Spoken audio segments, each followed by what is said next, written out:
Hello foodies, welcome back to my channel cook with me.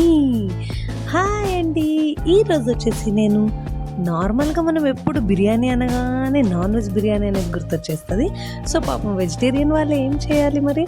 So వాళ్ళ కోసం మనం ఈరోజు మష్రూమ్ బిర్యానీ చేయబోతున్నాం. ఎస్ అండి, వెజిటేరియన్ బట్ బిర్యానీ అనగానే అందరికీ ఫేవరెటే కాబట్టి మనం వాళ్ళ కోసం కూడా ఒక బిర్యానీ చేసేద్దాం. సో నేను ఈరోజు వచ్చేసి మష్రూమ్ బిర్యానీ చేసేస్తున్నానండి. ముందుగా వచ్చేసి మనం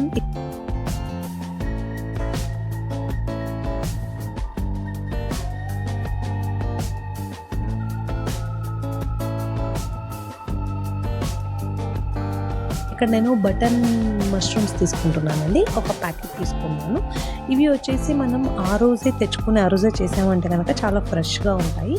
1 డే గ్యాప్ వదిలినా కూడా మనకి ఇలా కొంచెం చుట్టూ బ్లాక్గా అయిపోతాయి అన్నమాట. సో వాటిని మొత్తం ఇవి మట్టి చాలా ఉంటుందండి, ఎందుకంటే ఫర్టిలైజేషన్ సాయిల్లోనే ఇవి పెంచేది కాబట్టి మనకు కొంచెం ఎక్కువ సాయిల్ అనేది ఉంటుంది. సో వాటిని ఒక 2-3 టైమ్స్ వాష్ చేసుకోవాలి, క్లీన్గా చేసుకోవాలి, లేదంటే ఇక్కడ లోపల మొత్తం మట్టి అనేది ఉంటుంది.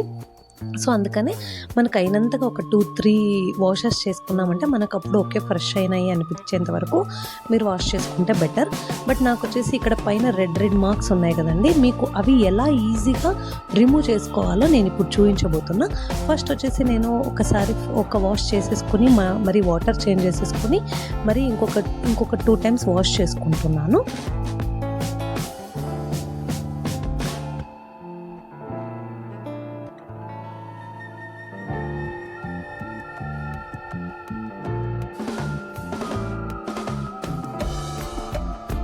వాటర్ చేంజ్ చేసుకుని మరీ సెకండ్ టైం వాష్ చేయాలండి.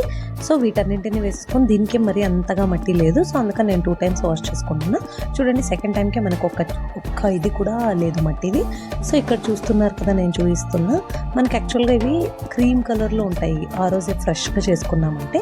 సో 1 డే గ్యాప్ వచ్చినా కూడా మనకు చుట్టూ ఇలా రెడ్గా బ్లాక్ డాట్స్ మార్క్స్ అనేసి వచ్చేస్తాయి. సో అందుకని మనం ఒక నైఫ్తో ఇలా చిన్నగా ఒక ఘాటు పెట్టుకుని ఇలా లాగేసుకున్నామంటే మనకు ఈజీగా రిమూవ్ అయిపోతుంది. అంటే ఒక్కొక్కరికి అవి పైన చూస్తే దాని స్మెల్ కానీ ఇది ఇలా ఉండడం కానీ నచ్చదు అనమాట. ఆల్మోస్ట్ కొంతమందికి మష్రూమ్ నచ్చదు, బట్ మనం చేయడమే నీట్గా చేసేసుకున్నామంటే వాళ్ళు కూడా కొంచెం ఇష్టంగా తింటారనమాట. సో ఇలా పైంది మొత్తం ఒక నైఫ్ సహాయంతో మీరు వీటన్నింటినీ బాగా క్లీన్గా చేసుకోవచ్చు. మీరు కింద ఉంచుకోవచ్చు, లేదంటే దాన్ని కూడా వండుకున్నా ఏం ప్రాబ్లం కాదు. సో నేను వీటన్నింటినీ ముందుగా క్లీన్ చేసేసుకుంటున్నా.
దెన్ దాని స్కిన్ మొత్తం పీల్ చేసేసుకున్న తర్వాత వీటిని ఇప్పుడు ముక్కలుగా కట్ చేసుకుందాం. అంటే యాక్చువల్గా మనం కర్రీకి అయితే చిన్న ముక్కలుగా అంటే చిన్న స్లైసెస్ కట్ చేసుకుంటాం. బట్ ఇది బిర్యానీ కాబట్టి మనం కొంచెం ఈ రేంజ్లో ఉంటే చాలండి. ఇంత లావు ఉండాలన్నమాట. మనం కర్రీకి అయితే కొంచెం చిన్నగా చేసుకుంటాం, అప్పుడు మనకు అది కర్రీ అవుతుంది కాబట్టి ఇన్ కేస్ మెత్తగా అయినా కూడా అందులోనే ఉంటుంది. బట్ ఇది బిర్యానీ కాబట్టి మనకు రైస్లో మిక్స్ అయిపోతాయి, ఒక్క ముక్క కూడా దొరకదు అనమాట. సో అందుకనే మనం కట్ చేసుకునేటప్పుడే కొంచెం లావు కట్ చేసేసుకున్నాము అంటే కనుక మనకు బిర్యానీలో అక్కడక్కడ తగులుతూ ఉంటాయి. మనం వడ్డించేటప్పుడు కూడా 1-2 అలా ఒకరికి వస్తూ ఉంటాయన్నమాట. సో అందుకనే వీటిని కొంచెం లావుగానే కట్ చేసుకోండి. లావుగా కట్ చేసుకున్న తర్వాత వాటన్నిటిని పక్కన పెట్టేసుకొని స్టవ్ ఆన్ చేసుకుని ఒక పెద్ద కుక్కర్ తీసుకోండి. అందులో 2 చిట్టీలు ఆయిల్ పోసుకుంటున్నాను.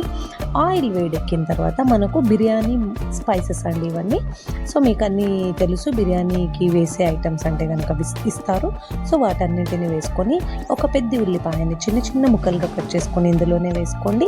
అలానే 1 స్పూన్ అల్లం వెల్లుల్లి పేస్ట్ యాడ్ చేసుకొని కొంచెం కరివేపాకు, అలానే ఒక 2 ముక్కలు చేసుకున్న పచ్చిమిర్చి వేసుకొని వీటన్నింటిని బాగా కలుపుకోండి. ఈ ఆనియన్ వచ్చేసి కొంచెం గోల్డెన్ బ్రౌన్ కలర్ వచ్చేంత వరకు ఒక 1 మినిట్ వరకు ఫ్రై చేసుకోవాలి.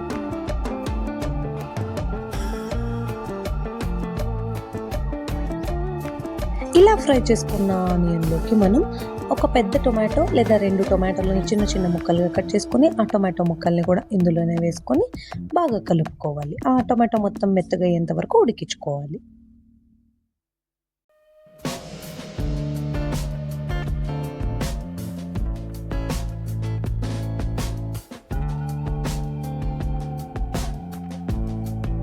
టొమాటో మెత్తగా అయిన తర్వాత 1 కప్ పుదీనా ఆకులని చిన్న చిన్నగా ముక్కలుగా కట్ చేసుకొని ఇందులోనే వేసుకోండి.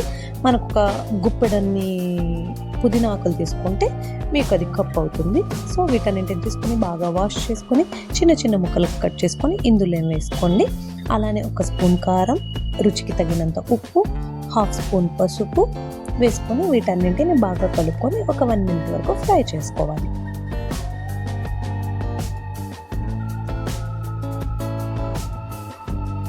ఇలా 1 మినిట్ ఉడికిన ఆనియన్ టొమాటోలో ఇప్పుడు మనం మష్రూమ్ కట్ చేసి పెట్టుకున్నాం కదండి పుట్టగొడుగులు, వాటన్నింటిని వేసుకొని బాగా కలుపుకొని దీన్ని కూడా ఒక 2 మినిట్స్ వరకు ఉడికించుకోవాలి.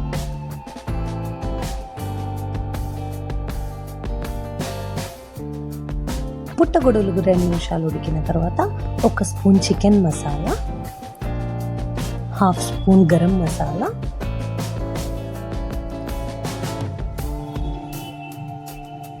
1 స్పూన్ బిర్యానీ మసాలా, 1 స్పూన్ ధనియాల పొడి వీటన్నింటిని వేసుకొని ఒకసారి బాగా కలుపుకొని 1 నిమిషం వరకు ఉడికించుకోవాలి.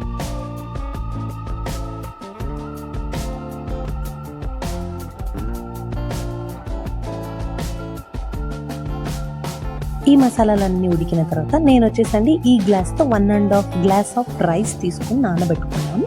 సో ఇక్కడ 3 గ్లాసెస్ ఆఫ్ హాట్ వాటర్ని యాడ్ చేసుకుంటున్నానండి. సో 1.5 గ్లాస్ రైస్కి నేను 3 గ్లాసెస్ ఆఫ్ వాటర్ వేసుకుంటున్నాను. మీకు కొంచెం మెత్తగా కావాలి అంటే ఇంకొంచెం వాటర్ యాడ్ చేసుకోవచ్చు. అందులోనే కొంచెం కొత్తిమీర వేసుకొని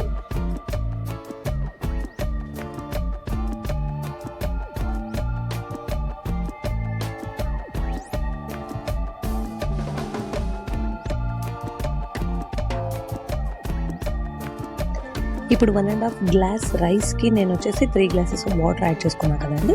సో ఈ వాటర్ యాడ్ చేసుకున్న తర్వాత మనము కొంచెం కొత్తిమీరని వాష్ చేసుకొని చిన్న చిన్నగా కట్ చేసుకొని ఇందులో వేసుకోవాలి. ఈ వాటర్ ఉడికేంత వరకు మనం వెయిట్ చేసుకొని మనం ఇందాక నానబెట్టుకున్న బియ్యం ఉంది కదండి, ఆ బియ్యాన్ని ఇందులోనే వేసుకొని కుక్కర్ మూత పెట్టేసుకొని మీకు రైస్ ఎన్ని విజిల్స్ అవుతాయో అన్ని విజిల్స్ అయ్యేంత వరకు కుక్కర్ ఆన్లో పెట్టుకొని, నాకు వచ్చేసి ఇక్కడ 4 విజిల్స్కి రైస్ అవుతుందండి. సో అందుకనే నేను 4 విజిల్స్ వేసుకుంటున్నాను. మీరు ఎన్ని విజిల్స్ అవుతాయో చూసుకొని అది అన్ప్రెషర్ చేసేసుకొని స్టవ్ ఆఫ్ చేసుకొని ఆ కుక్కర్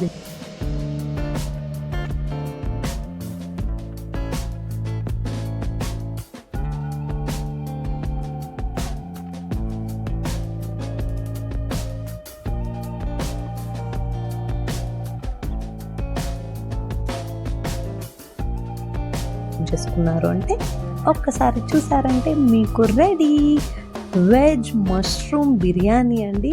ఒక్కసారి ఎలా ఉందో ట్రై చేసేసి మీరు కూడా టేస్ట్ చేసి ఎలా ఉందో ఒక్కసారి కామెంట్ చేయండి. చూసారు కదా, ఎంత నోరు ఊరిపోతా ఉందో చూస్తా ఉంటేనే. యాక్చువల్గా ఇది కూడా టేస్ట్ అయితే చాలా చాలా బాగుందండి. సో అందుకని మీరు కూడా మీ ఇంట్లో ఒకసారి ట్రై చేయండి, ఎలా ఉందో కామెంట్ చేయండి. మీకు ఇది లైక్ అయ్యింది అంటే కనుక ప్లీజ్ సబ్స్క్రైబ్ చేయండి, షేర్ చేయండి, లైక్ చేయండి. Thanks for watching.